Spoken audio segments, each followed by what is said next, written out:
so as to meet the requirements of research and publications of international standards. We are proud and happy that the program is well received by scholars from India and from abroad. Several of the participants are familiar with the theoretical information of these research methods and approaches. But here we get an opportunity to clarify our learnings with the resource persons. And Professor Jaya Dandas from Curtin University, Australia, is serving as the lead speaker and have successfully undertaken several research projects and first-hand experiences with the use of these latest trends in research.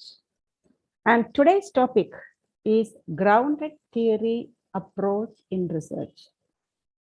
Professor Dandas has already shared several readings yesterday itself, and I have circulated them in our WhatsApp groups so as to familiarize the participants with the theme of the day.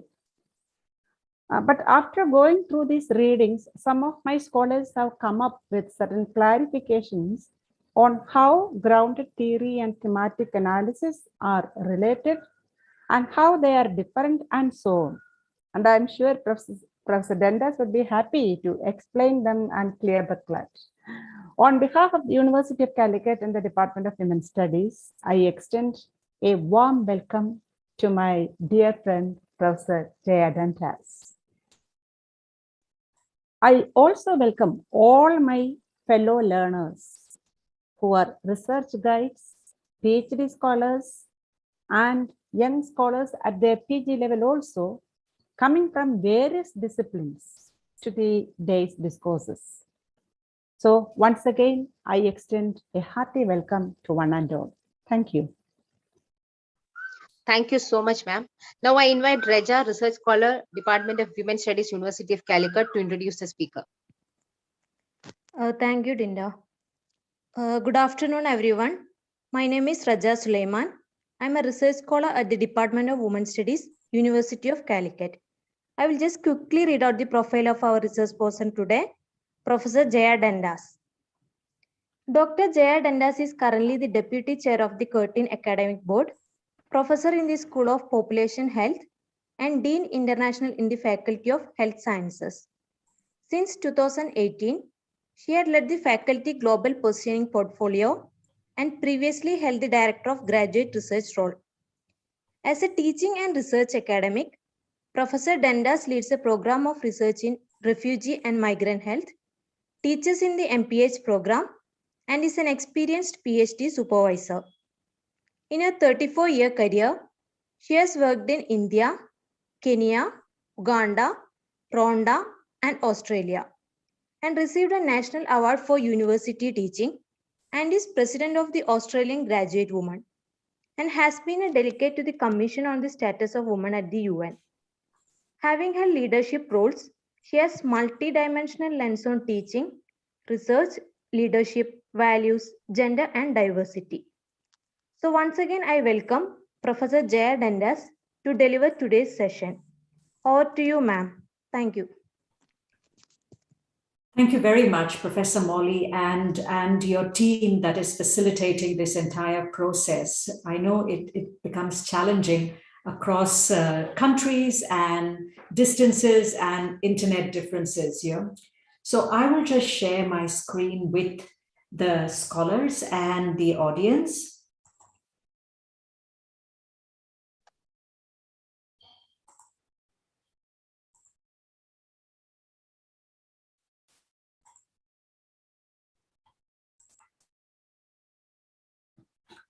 So in the next half an hour to 40 minutes, I will be talking about grounded theory and analysis and taking you through the journey of the iterations of what exactly grounded theory is and the coding and the analysis process.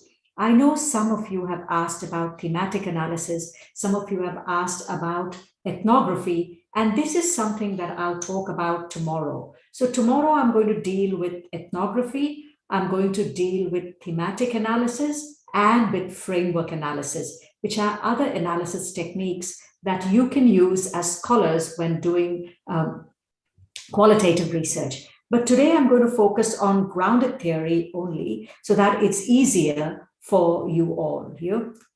So to begin with, there's a simple relationship between epistemology, methodology, and method.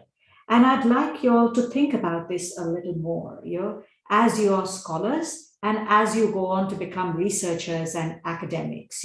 So it's important to understand epistemology, then draw on the methodology. And it's important as qualitative researchers to know the methodology that you'll be using for your research. Then from the methodology is the different methods that you use. And in the methods, you have interviews, you have observations, you have focus groups, you have photos, you have images, and various things. Then you do data analysis and you generate knowledge. And that knowledge has to be translated. And often people will ask, what is epistemology? This is a branch of philosophy which is concerned with knowledge, and epistemologists, researchers, study the nature, the origin, and the scope of knowledge. Now, with methodology, what does methodology do? It provides the framework for developing the logic that links the elements of the research project, as I've shown in the previous diagram. It explains the kinds of problems that are worth investigating. And that's where your research questions become important. And it shows how to frame a problem in such a way that it can be investigated, how to understand a legitimate explanation. So then you have the various methodologies. You have experimental research, you have survey research, which are very much grounded in the positivist or the quantitative paradigm. But experimental research can also be done in the laboratory. It's often used by psychologists. Then you have ethnography, and I'm going to talk about ethnography as a methodology tomorrow, and I'll send you a reading later tonight. Then you have phenomenology, which is also another methodology that can be used. There's grounded theory, action research, and case studies. And I'll touch a little bit about the others tomorrow, but today I'm going to focus on grounded theory because many people find the methodology of grounded theory difficult to understand. So here I've put down 4 methodologies. Here it is the distinct between the approaches, the grounded theory, the phenomenology, ethnography, and narrative analysis. And what I wanted you all to have a look at is the research question. This is the research question which is undertaken with research. So you could actually have a research question and then basically use any of these methods. So the research question, if you're using grounded theory, is how do women with breast cancer cope with changes maybe to body image? Phenomenology would be what is the lived experience of having breast cancer. Ethnography is how is breast cancer understood and managed in different social contexts. And in narrative analysis, how do women with breast cancer come to know their experiences? Can you hear me? Yamini, Dinta, can you hear me? Yes, ma'am. We can hear you, but I'm sensing some disturbance on the videos. Somebody's audio is unmuted. Yes. Yes. I'm just trying to see if I can rectify it on my end. Okay. Yamini, try to mute that person. And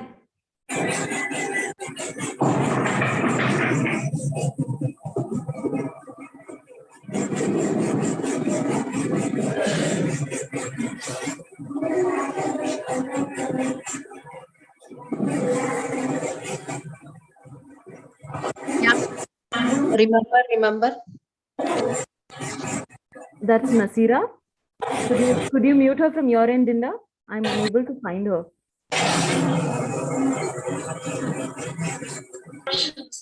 Please just go on. We are listening. Go on, ma'am. Mute HP. okay. It's done. Sorry, ma'am. Please continue. Okay. Okay. So another thing I would like you all to look at is after the research question, you look at the analysis strategy. And this is really important to remember in qualitative research. You have, in grounded theory, you have constant comparative analysis.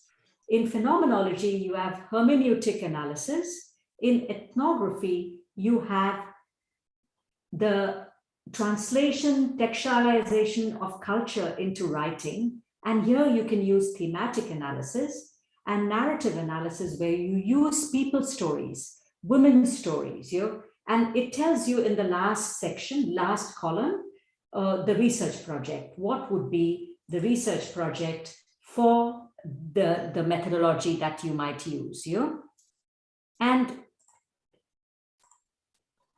in grounded theory, the origins are in sociology, philosophical underpinnings in pragmatism, and the aim is to construct the theory to explain the processes, but it is important that it is grounded in data.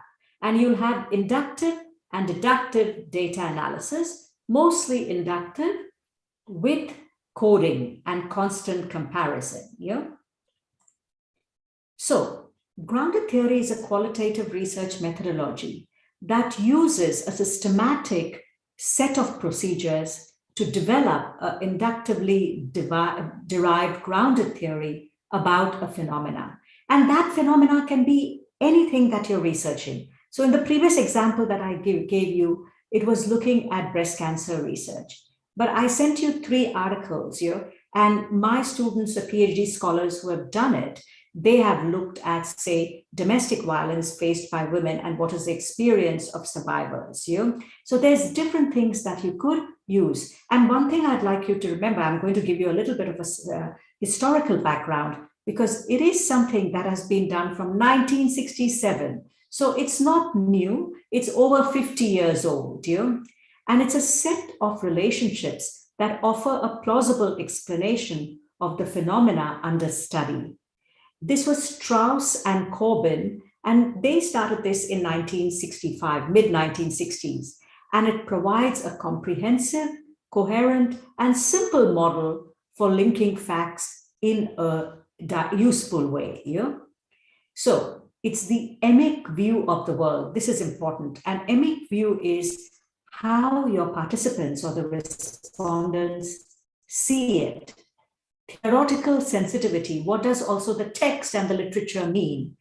Process of theory construction is all important. So you're generating theory that comes from your participants and from the literature. And also fit and work and relevance is important. But it also requires advanced researcher skills. So if you actually decide that you want to do grounded theory in consultation with your supervisor or your research team, it will test you, but it will also strengthen you as a researcher. So here's a little bit of a background, and just bear with me while I explain this here. So Glaser and Strauss they wanted to examine how patients dealt with the knowledge that they were going to die and the reactions of staff for these patients. So these were patients in palliative care. During this investigation, they developed a constant comparative method between themselves, between the patients who are in palliative care and going to be dying, and the reactions of the health staff. And they tried to generate a theory of dying. And they described it in their seminal work called The Awareness of Dying. And this was in 1965. This was an original way, the constant comparative method, of organizing and analyzing the data that they had done. And when they saw that it was really useful, they went on to write The Discovery of Grounded Theory, Strategies for Qualitative Work, Qualitative Research. This seminal work was done in 1967, and it challenged the traditional method of testing and refining theory through only deductive analysis or testing. It provided, or it questioned the view of quantitative methodology, that it was only valid when it's quantitative or unbiased. They challenged the belief that qualitative research lacked rigor, and this detailed method of comparative analysis in the generation of theory. Now, so this started in 1967. And since then, there were about 3 variants of grounded theory. So the first variant that Glasser and Strauss evolved was associated with traditional or classic grounded theory. It was to generate theory that accounts for a pattern of behavior. The second one was evolved grounded theory, and it was founded on symbolic interactionism, which was done by Strauss, Corbin, and Clark. And this was with results in the symbols people ascribe to processes of social interaction. And I think in the Indian context, symbols play an important part here. What we wear, the symbols we use in our day-to-day life are really important because it gives meaning to what people ascribe to life. And the third genre of grounded theory is constructivist grounded theory. And it focuses on how participants construct meaning in relation to the area of inquiry. A constructivist co-constructs meaning and experience with participants here. So this is the little bit of a historical background. So if anyone thinks that it is actually new, it's not new. It's been there for 55 years. And the second thing is you have also the 3 genres, the traditional, the evolved, and the constructivist. I, with my students, prefer to use the constructivist one. Yeah. So basically, there's complex phenomena, and there's some examples. So I've sent you some examples, but Glaser and all started it with the theory of dying. Then looking at nursing practice was done by Nathaniel in 2007. The relationships of emails, sending emails to workers' trip by Camargo in 2008. So many researchers, but in nursing research, it has been used a lot. In nursing health research, grounded theory has been used significantly. So it requires high quality data from actual setting. Purposive sampling and theoretical sampling.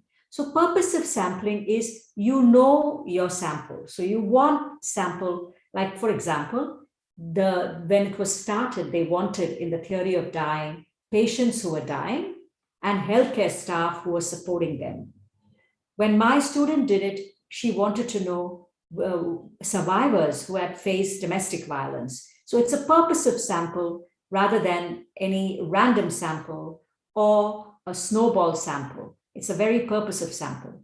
And the theoretical sampling is achieved from the literature and from your sample too. So theoretical sampling is participants with particular knowledge or informants with atypical knowledge. So as you do the data analysis, you feel, oh, you need more samples, and you go on till the point of saturation is reached. And this point of saturation is really important in qualitative research. It means that no new knowledge is found, so you have this point of saturation. So key features, you have purposive sampling, you have constant comparison. So data analysis and data collection, you have that constant comparison. Theoretical sampling based on imaging concepts and imaging theory.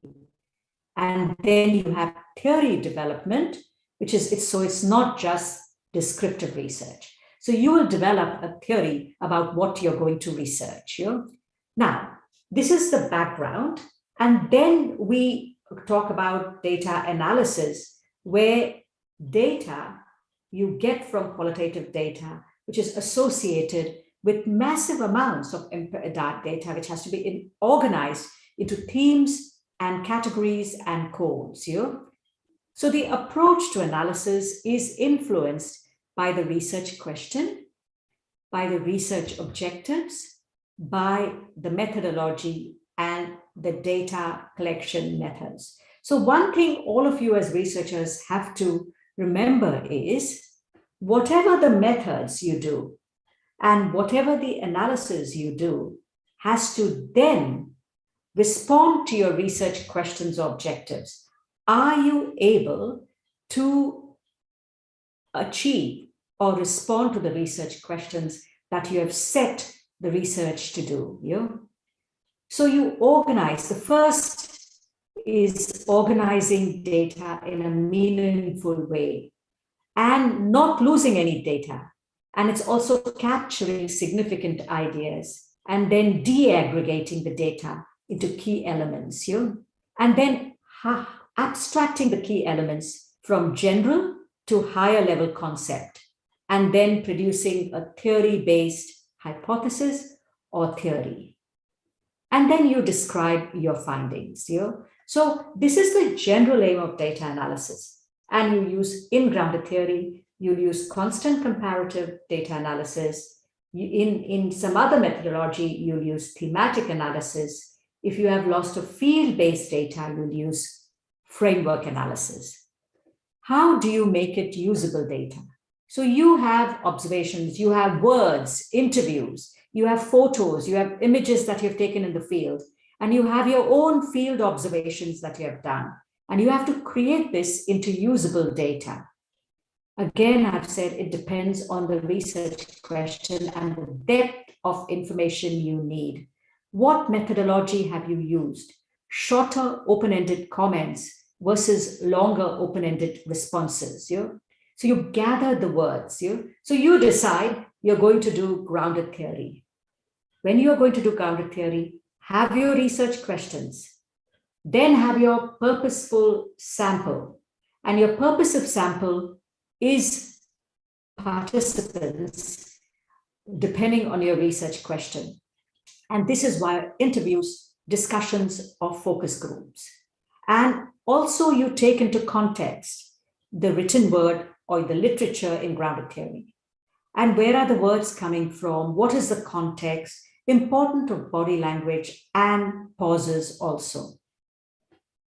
This is the part which is the most challenging part, and that is the transcription of interviews. You know? I prefer, and it's always good to do verbatim transcription, which is the important first part of interview analysis for any methodology that you might use. So, you know, many PhD students and many scholars say, oh, I hate this. You know, if you have the funding and you can have a professional transcriber, that will make it easier for you. Otherwise, it takes several hours. So they say for 1 hour of interview, it can take 4 hours to transcribe, you know, 4 or 5 hours. So it is labor intensive, but the end result is worth it. So my advice is you do the interviewing, record the interviews. These days, it's easy to do that with smartphones. You can record the interviews and then you transcribe the interviews as soon as possible. Yeah? Now, here is the same slide that I showed you. And here, let us look only at the analytical strategy. So here it's constant comparative terminology, it's hermeneutic analysis. In ethnography, it's textual analysis of culture into writing, and narrative analysis as a methodology. You use narratives, the actual stories, not only of women, but men. In this case, it was breast cancer. So data collection is just the beginning. I've talked about this, so I'm just going to go ahead. Analysis can be challenging, and that's why at times it can be confusing, because you think, now I've got this, I've analyzed it. No, I have actually, what you have done is you have transcribed, and what you need to do is you need to make sense of it. And that is why you have to follow a prescribed method of qualitative research. Really, really important that you've collected your data, you have your interviews and focus group discussions. Now you want to make sense of it. So you will use, now in grounded theory, we use constant comparative method of analysis and open axial selective coding. So transcribe your data. Decide how you're going to manage, manually or software assistance.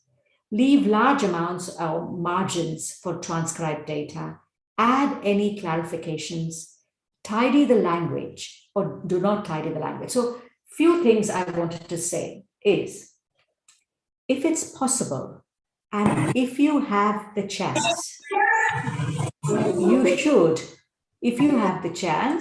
you should actually try and see that if you have NVivo, I do not know if you have software, computer software through the university, then you can use NVivo to transcribe the data, to interpret the data.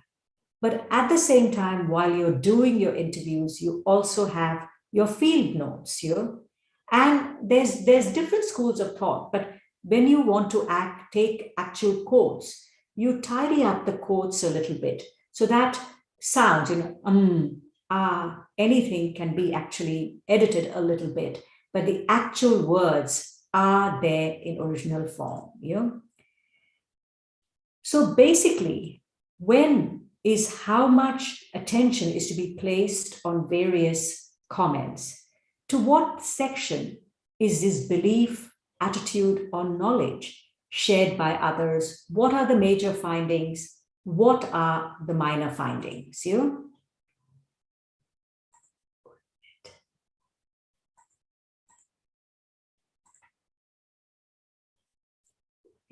I'm just pausing 1 minute.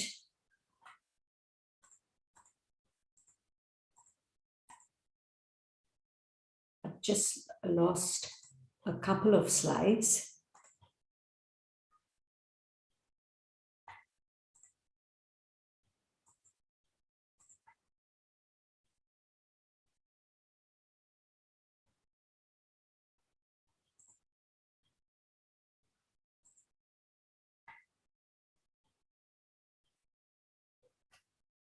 Just give me one minute. I will actually just end this slideshow and use another one. If you just give me 1 minute, Okay. Professor Molly. Okay.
Can you see? Yes. Okay, no problem. So with qualitative data analysis, there are manual methods where you can use colored highlighter markers, cut and paste into index card. You can use computer-based methods, which is dedicated qualitative software that I talked about called NVivo. And considerations are on the volume of data, number and length of interviews. But whatever the personal preference, I leave it to the researcher. Remember, as the researcher, you are the instrument of the analysis. You are the important instrument of the analysis. And that's really important, So making coding manageable, you can use computer software, you can cut and paste blocks of text into index card. And I have done it all because when I started in 2005 and 2006, I was using large amounts of data. I was not using NVivo at that time. I would just put it into an Excel spreadsheet, the codes that I wanted as I developed the themes and the sub-themes, and use diagrams, pin boards, whatever works for you best. And if you're working in a research team, that's also good. If you're working alone with your research supervisor, then you can check with that. Now, in grounded theory coding, you have open coding, where line by line, you identify a number of open code. It breaks up the data. Then theoretical coding, which makes the connection between the open codes. Then you bring the data back together to identify the core categories. And then you have selective coding, which looks at the relationship between the categories. So in coding example, now here is a coding example. This is a part of an interview. So basically you have P, we've just called her P. She's an outstanding nurse. She is one of the best in the ward. She mentors well and is interested in me as a development as a junior nurse. She includes me in the care of patients to allow me to see how she functions at the expert level. She explains new procedures and is always looking for new experiences to broaden the knowledge of junior nurses. I find the job much stressful when I'm with her and have her guidance and support. Then here's the open coding. So in open coding, these are the codes you assign. She's an outstanding nurse. Mentors, allows me to learn how an expert functions, new experiences, improve my knowledge, less stressed. So these are open coding. Then you do selective coding where you interpret the data, and axial coding where you group to categories. So this is what I wanted to show you in the diagram. So what I've been explaining has been diagrammatically explained. You have your purposive sample. So look at it as, if we go on to the example of Strauss and the original founders of grounded theory and their purposive sample of those who are dying. From them, they collected data, and you can have interviews, focus groups, a small, simple survey. Then you have the initial coding and the category identification. Then you have the intermediate coding, selecting core categories and data saturation. Then it's the storyline and the theoretical coding. You're trying to develop theory, and then is grounded theory. So you can, here on the right-hand side, you have memoing, constant comparative analysis, and concurrent data analysis, data collection and analysis.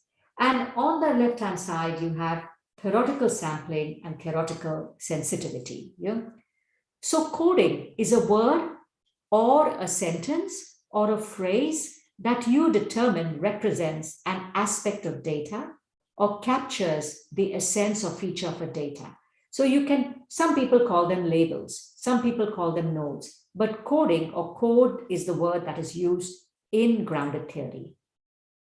There are other methods that I talked to you. There's thematic analysis, there's theoretical sampling also, and other methods, but I'm not going to go into those today.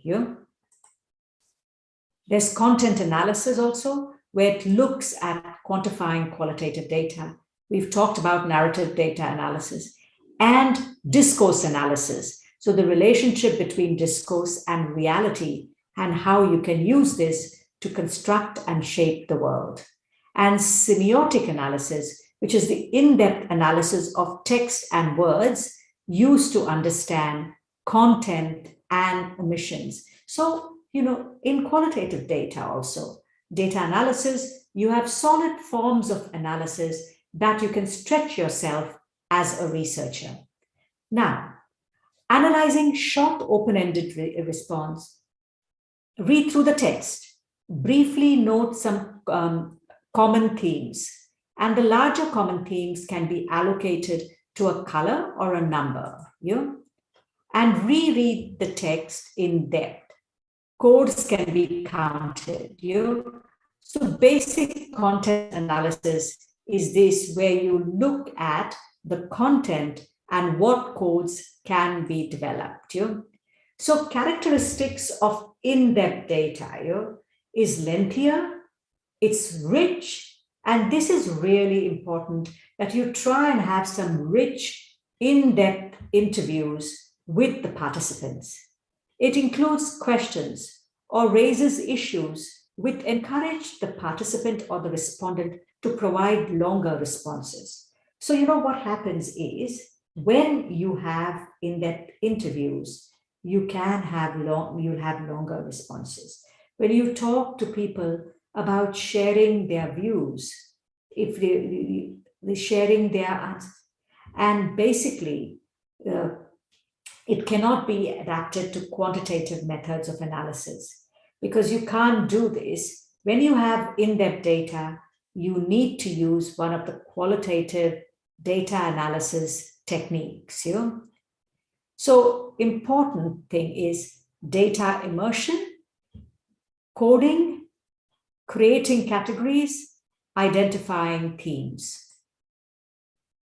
So basically involves, in grounded theory, data reduction by identifying key elements in the data, normally called codes, organizing the data into propositions from the codes, normally called categories, connecting the categories to address the research question, normally called themes, and then providing generalizations or theory from a range of lived experiences.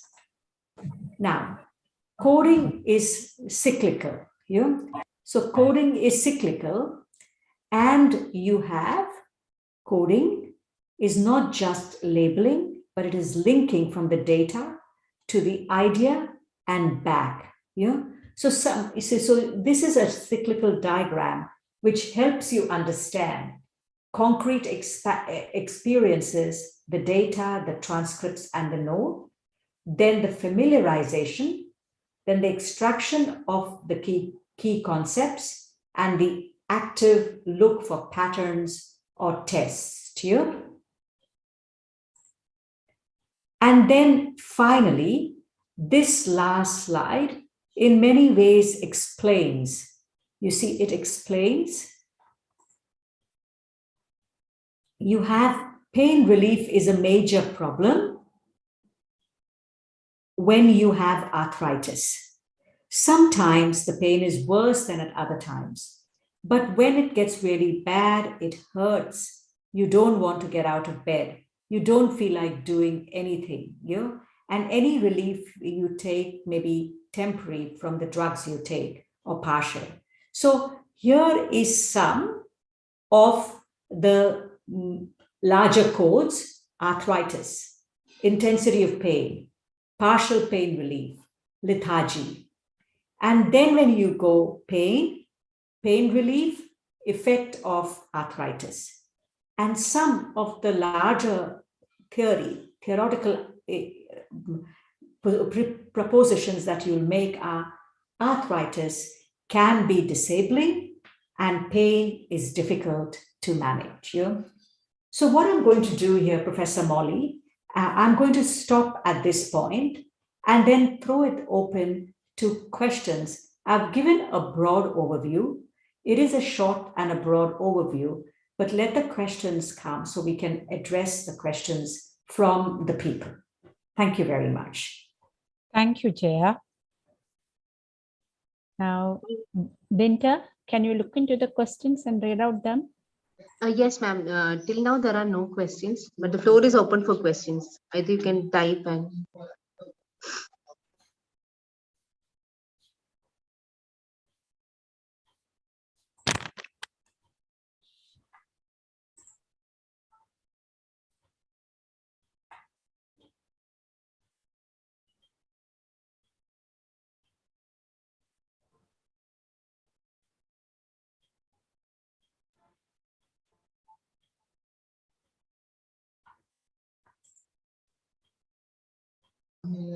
Ma'am, the first question is, could you please distinguish between grounded theory and narrative analysis? So, grounded theory is a methodology for generating theory, usually used, it's been used for 55 years, as I explained, and it's usually used very successfully in health research. Whereas narrative analysis is used when you actually look and look at stories that people share. So, they use narratives and the stories of people. So it's slightly different. And I think this slide explains it, where we have this slide. This slide. So here you have narrative analysis and grounded theory. So if you have, it's the same, what they have done is they've used breast cancer research and a different question in grounded theory and a different question in narrative analysis about the same issue. And in analysis with grounded theory, they use constant comparative analysis and they generate a theory regarding the social processes involved in coping with breast cancer.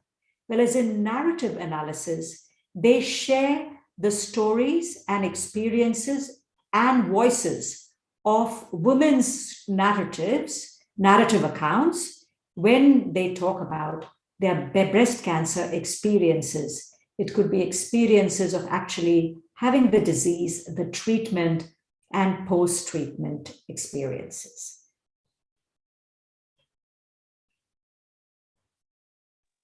Thank you so much, ma'am. Sabha is asking, is it possible to share the PPT of today's PPT? Yes, I can. What I can do is I can edit a few things and add a few things and share it with Professor Molly so that it can be shared with the participants. I can do that, no problem. Thank you, ma'am.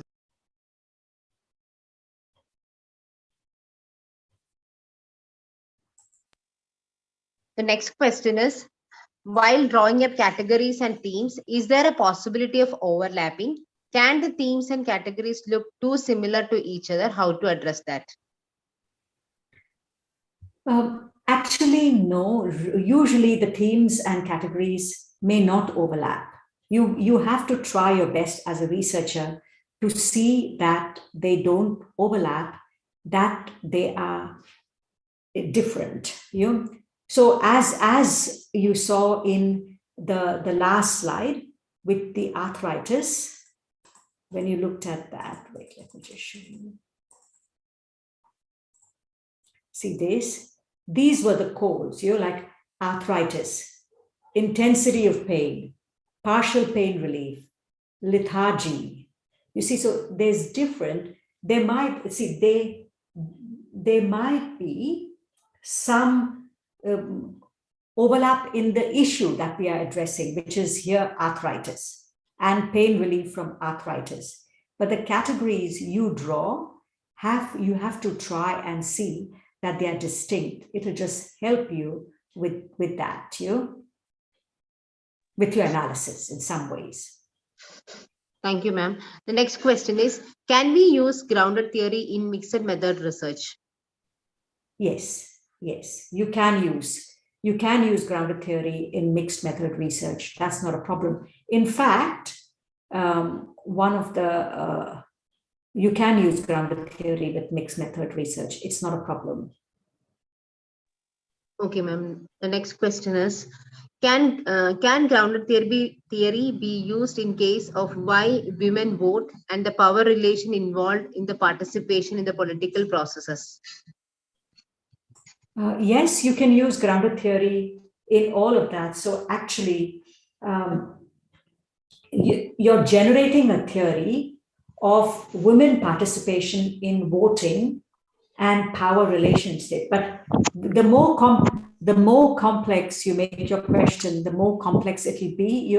So when the student Saba has said this with respect to the question, it's important to remember that to clarify power relationships with whom, I'm not sure. So it's important to have a very clear and refined question.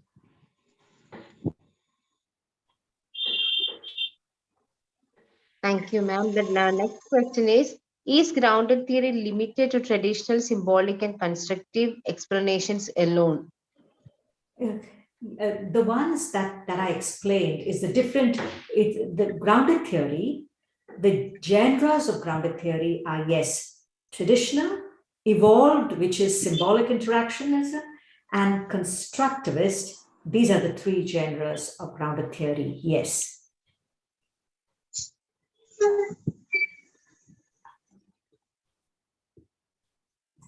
Yamini, is there any questions from the YouTube link?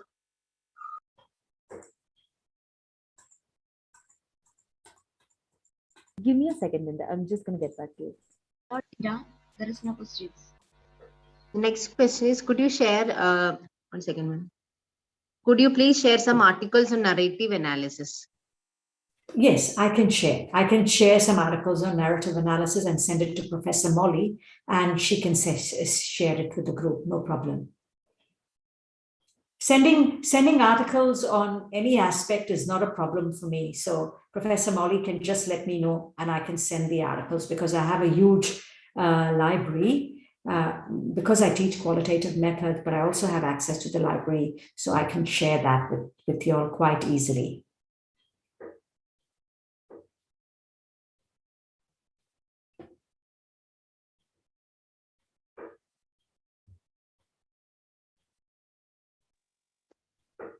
One more question from Sabah. Ma'am, can you share your research paper wherein you have used grounded theory? The slight problem I have with that is the two of my students who used grounded theory have it as a thesis. So I'm just going to ask their permission if I can share. I'm meeting one of them tomorrow. She then went on to become a lawyer because she works in family law, because she did her PhD on domestic violence and she used grounded theory. So I'm going to ask her tomorrow if she can share with me, and I will share that with Professor Molly, and then we can decide what aspects to share with the scholars, and we can do that. Is that okay, Professor Molly? Yeah, Jaya, there is a problem. If that thesis is not yet published, she might be having reservations. Yes, so I will actually ask her, because if she doesn't want to be an academic and doesn't want to publish, it's not a problem. Yeah, in that case, it is okay. Yeah. Yes. Then she says, because she's become a lawyer and she works in a law firm. Okay.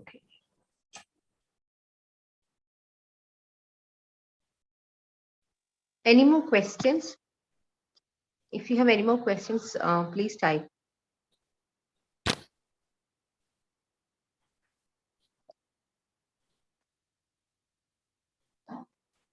So one person have asked, I don't know the name, ma'am, please give out your email or number for consultations on the use of qualitative methods, since you are a specialist. I think it was already shared in the first class itself, but still we can share it again.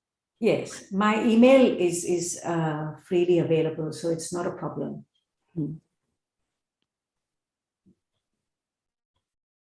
The moment you type or browse Jaya Dantas, her contacts, everything is ready there. Or else I will share you within the groups. Okay.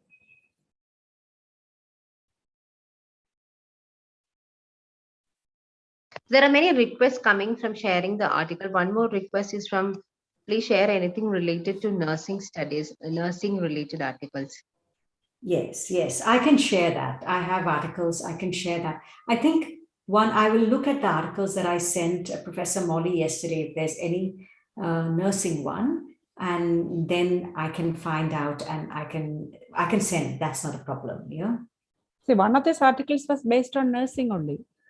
Yes. Yeah, it was based on nursing.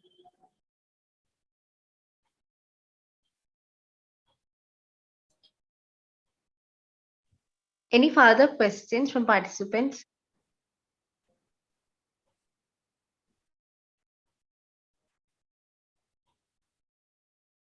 If not much more, shall we wind up? Yes, we can wind up, and as I've said before, let me stop sharing. Yeah. So as I've said before, I'm really happy, Professor Molly, to discuss with the students here when needed, and go from there. I know it's difficult because I've done this and I'll share the slides. They'll need some time to read and absorb also. Yes, yes. That way. Okay.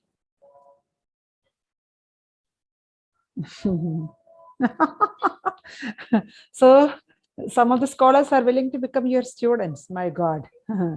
With 34 years of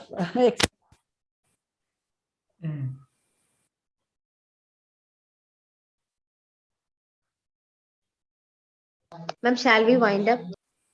We can't hear you, Professor Molly. We've lost you.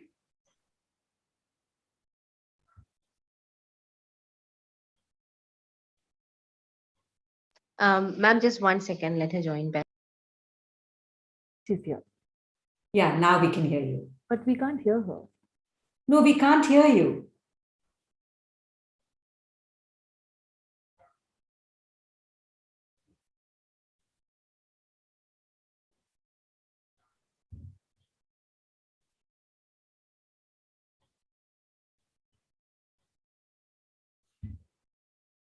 No, ma'am, you're not audible.